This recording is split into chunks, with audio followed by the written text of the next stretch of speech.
औलाद की तरबीयत माँ प्यो के उत्ते कर्ज नहीं, फर्ज आ। बाप का कला इन्ना काम ही नहीं गा कि उन्हें जिहड़ा हैगा ना उन्हें बच्चों नूं रोज़ी हक हलाल दी खवाउणी आ। इस तो इलावा उहदा ये भी फर्ज है कि उन्हें उहदी तरबीयत भी करनी आ।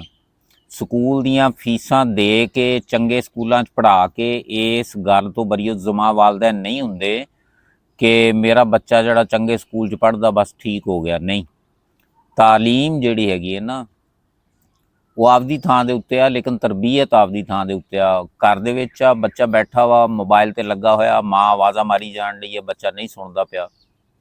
बाप सारी दिहाड़ी दा काम दा थक्या टुटिया घरों बाहर रहिंदा, शाम नूं वो रोज़ी लैके जिहड़ा घर आउंदा बच्चा अग्गों सलाम नहीं करदा। बाद दे विच इन्हां गल्लां दे उत्ते गौर करन नालों बिहतर इह आ कि जदों जवाब नहीं दिंदा उहदे कोल पुछ, या सलाम नहीं करदा उहदे कोलों पुछ।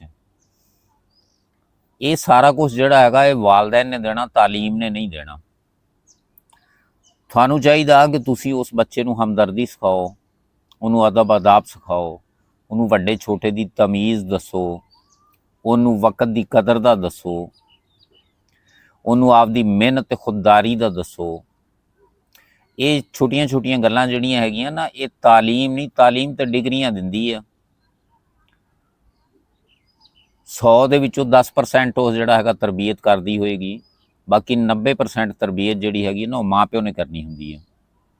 ਉਹਨੂੰ ਬੋਲਣ ਚੱਲਣ ਦਾ, ਬਹਿਣ ਉੱਠਣ ਦਾ, ਵੱਡੇ ਛੋਟੇ ਦਾ, ਰੋਜ਼ੀ ਰਿਜ਼ਕ ਦਾ, ਇਹ ਸਾਰਾ ਕੁਝ ਜਿਹੜਾ ਸਮਝਾਉਣਾ ਸਿਖਾਉਣਾ ਜਿਹੜਾ ਹੈਗਾ ਨਾ ਇਹ ਮਾਂ ਪਿਓ ਦਾ ਫਰਜ਼ ਆ। ਇਸ ਵਾਸਤੇ ਜਿਹੜਾ ਹੈਗਾ ਮੇਰੀ ਗੱਲ ਨੂੰ ਬੁਰਾ ਨਾ ਮਹਿਸੂਸ ਕਰਿਆ ਜੇ, ਇਸ ਗੱਲ ਤੇ ਤਵੱਜੋ ਕਰਿਆ ਜੇ। ਸਾਰੇ ਵਾਲदैन ਆਪਦੀ ਔਲਾਦ ਦੇ ਉੱਤੇ ਇਸ ਵੇ ਦੇ ਹਵਾਲੇ ਨਾਲ, इस वे के उत्ते चलण वास्ते जिहड़ा हैगा ना उन्हां दे उत्ते थोड़ा जिहा ख्याल रखो, उन्हां दी तरबीयत करो। अल्लाह तुहानूं सारिआं नूं हसदा वसदा रखे, नेक औलाद देवे। अल्लाह हाफिज़।